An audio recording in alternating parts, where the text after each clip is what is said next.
Hadirin hadirat yang dirahmati oleh Allah Subhanahu wa taala. Ada 3 ibadah hati yang disebut oleh para ulama dengan arkan al-ibadat al-qalbiyah, rukun ibadah hati. Yang 3 ibadah hati tersebut adalah al-khauf war raja wal mahabbah, yaitu rasa takut kepada Allah, berharap kepada Allah dan rasa cinta kepada Allah Subhanahu wa taala. Masing-masing ini ibadah yang agung.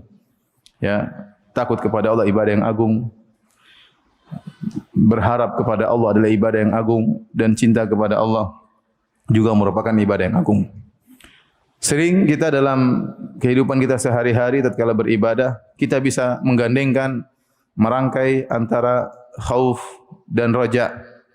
Ya, dan ini adalah suatu yang sangat indah tatkala seorang beribadah kepada Allah, dalam hatinya ada al-khauf, takut kepada Allah, dan juga ada ar-raja. Jadi ini ciri orang-orang saleh, ya. Kata Allah Subhanahu wa taala misalnya dalam Al-Qur'an, amman huwa qanitun ana al-laili sajida wa qa'iman yahdharul akhirata wa yarju rahmata rabbih. Qul hal yastawi alladhina ya'lamuna wal ladzina la ya'lamun innama yatadhakkaru ulul albab. Kata Allah, dan apakah seorang yang di malam hari dia berdiri rukuk dan sujud, salat malam, ya. Kenapa? Dia takut kepada Allah. Amman huwa qanitun ana al-laili sajida wa qa'iman yahdharul akhirah. Dia takut kepada akhirat. Wa yarju rahmata rabbih. Dan dia berharap rahmat dari Allah. Di sini dia menggabungkan antara rasa takut dan harapan. Allah muji orang seperti ini. Ya, kemudian juga kata Allah Subhanahu wa taala, wa yad'unana raghaban wa rahaban. Tatkala Allah menyebutkan tentang para anbiya, Allah menyebutkan sifat-sifat mereka, wa yad'unana raghaban wa rahaban. Mereka berdoa kepada kami dalam kondisi raghaban wa rahaban, dalam kondisi berharap dan juga takut kepada Allah Subhanahu wa taala. Intinya Allah memuji orang-orang yang menggabungkan antara takut dan berharap. Dan kita bisa sering seperti itu. Berapa sering kita salat, kemudian kita berdoa, kita khawatir doa kita tidak diterima, tapi kita berharap agar doa kita diterima.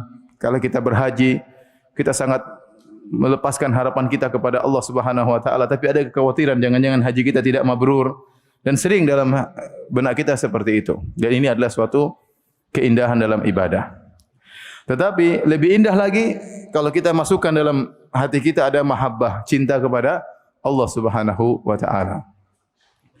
Kalau kita sudah cinta kepada Allah Subhanahu wa taala, maka tadi saya katakan di awal pengajian akan ada kelezatan yang kita rasakan tatkala beribadah kepada Allah Subhanahu wa taala. Beda antara seorang yang pergi ke masjid untuk melaksanakan salat berjamaah karena dia takut, ya. Kalau dia tidak berjamaah mungkin salatnya tidak diterima. Kalau tidak berjamaah mungkin dia berdosa, ya.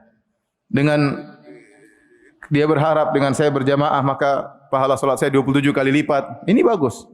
Ya, tetapi dia seakan-akan masih ada beban tatkala melangkahkan kakinya menuju salat berjamaah. Tetapi beda tatkala dalam hatinya rasa cinta, ingin salat, ingin merasakan kelezatan sujud di masjid, bermunajat kepada Rabbul Alamin. Maka langkah kaki dia menuju ke masjid lain rasanya, ya. Makanya di antara 7 golongan yang Allah Subhanahu wa taala naungi pada hari kiamat, kata Nabi sallallahu alaihi wasallam, rajulun qalbuhu mu'allaqun bil masajid. Seorang yang hatinya rindu untuk ke masjid. Kenapa? Dalam hatinya ada cinta kepada Allah Subhanahu wa taala, ya.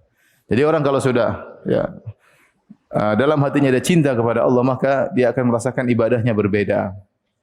Hadirin dan hadirat yang dirahmati oleh Allah Subhanahu wa taala, oleh karenanya tatkala kita beribadah kita bukan cuma ada khauf dan raja, tetapi kita masukkan dalam hati kita juga mahabbatullah, cinta kepada Allah Subhanahu wa taala.